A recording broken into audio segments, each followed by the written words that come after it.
Au XXIe siècle, l'intersection de la politique et de la religion a donné naissance à des interprétations curieuses de textes anciens. L'analyse des actions de Vladimir Poutine et de Donald Trump dans le contexte des prophéties bibliques de Gog et Magog en est un exemple frappant. Voyons de quoi il s'agit. Le fondement biblique, Gog et Magog. Le livre du prophète Ézéchiel, chapitres 38 et 39, décrit la prophétie de Gog, le dirigeant du pays de Magog, qui mènera une coalition de nations contre Israël à la fin des temps. Ce texte est souvent interprété comme la description d'une bataille apocalyptique précédant l'établissement du royaume de Dieu et la venue du Messie. Gog est souvent associé à un dirigeant agressif menaçant Israël, tandis que Magog est traditionnellement considéré comme un territoire ou un peuple des terres du Nord, peut-être la Russie ou l'Asie centrale. Interprétation moderne, Poutine comme Gog.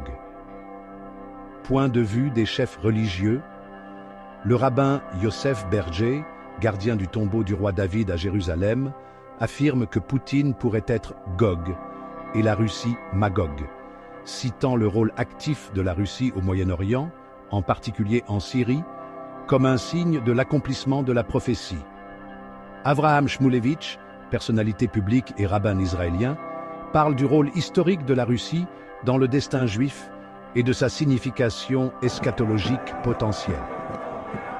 Le rabbin Avraham Twersky, dans ses conférences et ses articles, souligne que les événements géopolitiques modernes pourraient faire partie d'un plan divin reliant la Russie en tant que puissance mondiale à la prophétie de Gog. Évangéliste chrétien. John Hagee, pasteur et auteur américain, dans son livre « Le Troisième Temple », promeut l'idée que Poutine est Gog, reliant les actions de la Russie au Moyen-Orient aux prophéties bibliques. Joel Rosenberg, auteur et analyste israélo-américain, écrit sur le rôle de la Russie et de Poutine dans le contexte de la guerre de Gog et Magog dans ses livres et articles. Trump comme défenseur d'Israël. Point de vue religieux et politique. Le rabbin Shmuel Eliyahu, grand rabbin de Safed, s'est exprimé à plusieurs reprises en faveur de Donald Trump, le qualifiant de défenseur du peuple juif, reliant la politique de Trump, telle que la reconnaissance de Jérusalem comme capitale d'Israël, à l'accomplissement des prophéties bibliques. Le rabbin Berel Wein, historien et rabbin, soutient également l'idée que Trump joue un rôle clé dans le destin d'Israël, suggérant que les actions de Trump pourraient faire partie d'un plan divin. Évangéliste chrétien, Robert Jeffress, pasteur du Texas proche de Trump, a déclaré que Trump avait été choisi par Dieu pour protéger Israël, reliant sa politique aux prophéties bibliques sur la fin des temps. Mike Evans, écrivain et évangéliste, discute du rôle de Trump dans le contexte des prophéties bibliques dans son livre Trumpocalypse. Source en Israël. Breaking Israel News publie fréquemment des articles reliant les événements actuels aux prophéties bibliques, discutant de la Russie et de Poutine dans le contexte de la guerre de Gog et Magog. Israel Today discute activement de thèmes eschatologiques, citant souvent des rabbins et des dirigeants chrétiens qui voient dans les événements actuels des signes d'une fin des temps imminente.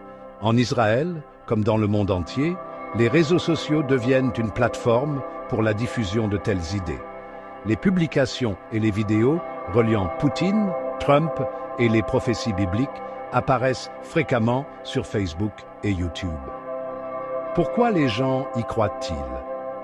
La foi religieuse, pour de nombreux croyants, les prophéties bibliques ne sont pas de simples métaphores, mais des prédictions réelles qui doivent se réaliser.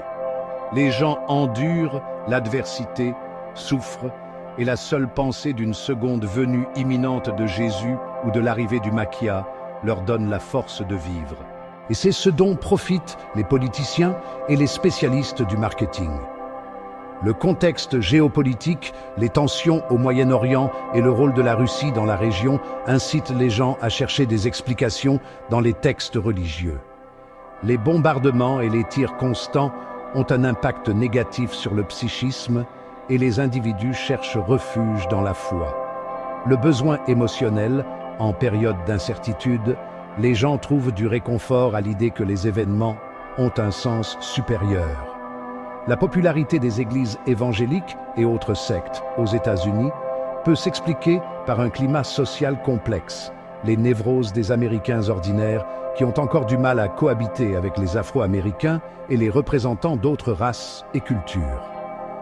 La foi psychotique en Christ et le désir subconscient de la fin du monde, amor fati, sont davantage une forme d'évasion et un désir de fuir les problèmes qu'une véritable religiosité ou spiritualité. Critique et scepticisme. Le rabbin Adin Steinsaltz, rabbin et philosophe renommé, critique les tentatives de lier les politiciens modernes aux prophéties bibliques, affirmant que ces interprétations sont souvent basées sur une compréhension superficielle des textes. Le professeur Yehuda Bauer, historien israélien, qualifie ces théories de simplification dangereuse, soulignant que les textes bibliques doivent être interprétés dans leur contexte historique et non à travers le prisme des événements contemporains. Le lien entre Poutine, Trump et les prophéties bibliques de Gog et Magog est un sujet de vive controverse en Israël et au-delà. Il est tout à fait possible que les deux dirigeants soient dans une sorte d'alliance sacrée. Trump et Poutine ont une sympathie non dissimulée l'un pour l'autre. Parfois, on a l'impression qu'ils pensent de la même manière et remplissent leur rôle selon les saintes écritures. Pourquoi pas?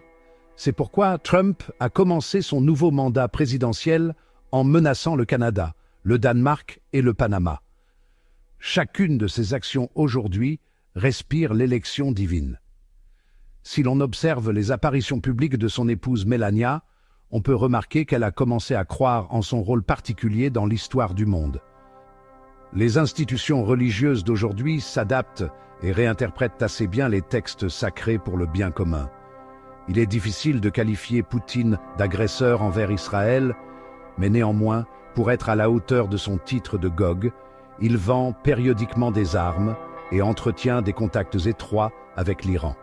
Et n'oublions pas qu'aujourd'hui, une guerre sévit en Europe, le militarisme et le bellicisme ont augmenté, ce qui semblait encore absurde récemment. Il est probable que Gog 2.0 ait reçu l'autorisation d'intensifier les guerres afin de provoquer une guerre d'ampleur biblique. Mais cela n'empêche pas les Juifs orthodoxes d'aimer sincèrement le dirigeant russe et de prier pour sa bonne santé et sa prospérité. Il en va de même pour les États-Unis, ou Édom, qui, selon les textes anciens, devra être détruit. Mais il est plus probable que les évangélistes aient réussi à négocier avec Israël la préservation du pays et à faire des États-Unis l'un des centres du pouvoir après la venue du Machiaque. Je vois les États-Unis comme un centre religieux mondial, par lequel se répandra la foi noaïde. Le christianisme traditionnel, après tous les conflits, cessera d'exister et sera remplacé par le noaïdisme. Ainsi, Jésus ne viendra pas sur un nuage et ne sauvera personne. Faites confiance, mais vérifiez, comme on dit. Restez avec nous et dans le prochain épisode, nous plongerons encore plus profondément dans le monde fascinant de la géopolitique et des prophéties anciennes.